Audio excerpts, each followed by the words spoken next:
नमस्ते सम्पूर्ण नेपाली दाजुभाइ तथा दिदीबहिनीहरुमा हार्दिक नमस्कार गर्दछु। पुनः अस्ति चैत्र 15 गतेको जुन जनविद्रोह घोषणा कार्यक्रम थियो, हामी जनविद्रोह घोषणा कार्यक्रम शान्ति तरिकाले गर्न जाँदै गर्दाखेरि त्यहाँ मलाई मार्ने ठूलो योजना रहेछ र राज्यले गरेको आतंक, बर्बर आतंक, जो लघुवित्त पीडित थिए, सहकारी पीडित थिए, बैंक पीडित थिए र विदेश जाने परिवारका पीडितहरू थिए, सबैको हालत कस्तो थियो। नेपालमा राज संस्था गएर हिन्दू राज्य गएपछि नेपालीहरूको हालत के भयो, त्यही आवाजलाई हामीले उठाएर बुलन्द गर्दै हामीले अघि बढाइसकेपछि अब हामीले लडाई जित्छौं, नेपाली नागरिकले लडाई जित्छ, जनविद्रोह सफल हुन्छ भनेर चैत 15 गते बिहानैदेखि विभिन्न वेशभूषामा युवा संघका केही व्यक्तिहरू र पुलिस प्रशासनका केही व्यक्तिहरू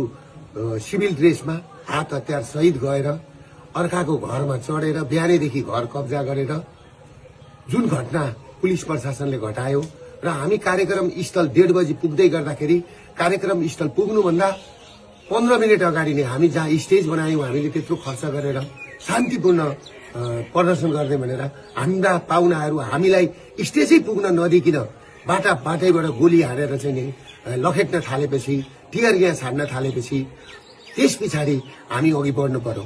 म किन अघि बढेको भने सम्पूर्ण प्रहरी जवानलाई लागेको होला। म प्रहरीलाई जति माया गर्ने मान्छे म कोही छैन र दिन दुखीलाई माया गर्ने मान्छे म जतिको कोही छैन। प्रहरीलाई लाग्यो होला दुर्गा प्रसादले पेलो भनेर, तर मैले त्यहाँ पुग्दाखेरि के सुरागी पाएँ भन्दाखेरि त्यहाँ माथि छतमा साफ सुतरहरू बसेर मलाई टार्गेट बनाएको भन्ने मैले बुझिसकेको थिएँ। र अर्को कुरो के थियो भन्दाखेरि मेरो कानको छेउबाट गोली गयो। 3 कुनेमा पुग्दाखेरि, मेन ठाउँमा पुग्दाखेरि, स्टेजको छेउमा पुग्दा र म त्यस पछाडि मैले कुरो बुझिसकेपछि मेरो कानको छेउबाट गोली पनि गयो।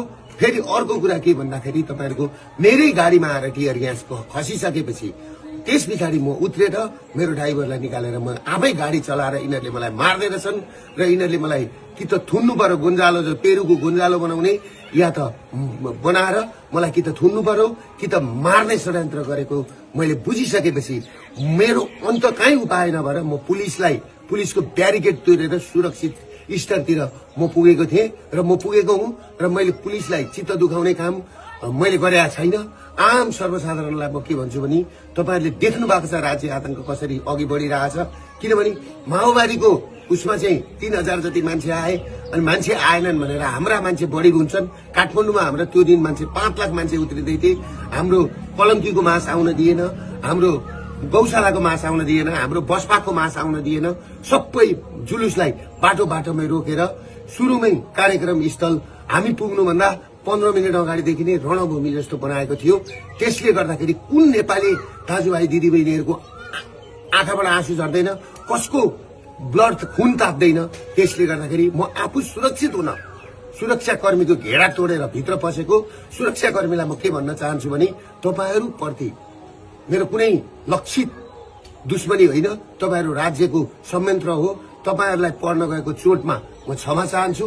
तर एउटा कुरो के छ भन्दाखेरि दुर्गा प्रसाद तपाईहरुबाट टाढा छैन र केही साथीहरु, केही 12 भाइ मिडियाहरु मेरो पछाडि हात धोएर लागेका छन्।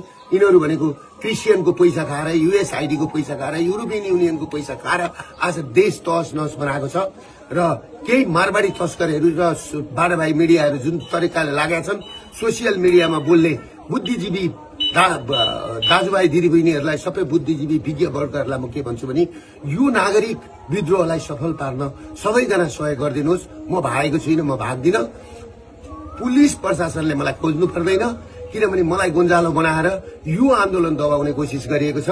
म सुरक्षित मात्रै बसेको, मलाई साफ भेटेको ठाउँमा गोली हान्नु भन्ने प्रधानमन्त्रीको आदेश छ भन्ने कुरो मैले सुनेपछि म सुरक्षित मात्रै बसेको, मलाई साफ भेटेको ठाउँमा गोली हान्नु भन्ने प्रधानमन्त्रीको आदेश छ भन्ने कुरो मैले सुनेपछि म सुरक्षित ठाउँमा बसेको छु। म भागेको छुइनँ। म नेपाल र नेपाली छोडेर म भाग्दिन। म भाग्नलाई जन्मेको होइन, म झुक्नलाई जन्मेको होइन, बरु म मर्छु तर तपाईहरुको अगाडि मर्छु। त्यसले गर्दाखेरि तपाईहरु के बुझ्दिनुस् भने सम्पूर्ण नेपाली नागरिकलाई त्यो घटना कसरी भएको छ, पत्रकारलाई आगो कसरी लगाइएको छ त्यो घर माथि कसरी बिहानैदेखि गएर चाहिँ नि पुलिस र सुरक्षाकर्मीहरू चढेका छन्। र अर्को कुरो के छ भने हाम्रो अभियानले म फिल्ड कमान्डर हुँदै हुँदाखेरि मेरो मुखबाट सुन्नुभयो तपाईहरुले चाहिँ नि सुनेको छ फलानो आगो लगा फलानो घर आगो लगा गोली हान भनेर मैले त्यहाँ भनेको छु गोली एयरपोर्ट कब्जा गरौं संसद भवन कब्जा गरौं मान्छेका घरमा आगो लगाउने तोडफोड गर्ने काम नगर साथीभाइ हो भनेर मैले भनेको छु। तर जुन घटना भएको छ त्यो घटनाप्रति म दुःख व्यक्त गर्दछु र जुन मान्छेहरू जुन 5 जना मरेको खबर आएको छ अहिले 2 जना मात्रै देखाएको छ। एकजना पत्रकार भाइप्रति हार्दिक श्रद्धाञ्जली व्यक्त गर्न चाहन्छु र अर्को हाम्रो महर्जन भाइप्रति हार्दिक श्रद्धाञ्जली व्यक्त गर्न चाहन्छु र अरु 5 जनाको पनि तुरुन्त यिनीहरूले चाहिँ सार्वजनिक गरून्। त्यो भन्दै म सम्पूर्ण नेपाली दाजुभाइबाट म टाढा छैन, म काठमाडौँमै छु। तपाईहरु पिर नगर्नुहोस्, म काठमाडौँमै कुनै एउटा मन्दिरमा बसेको छु, म सुरक्षित छु।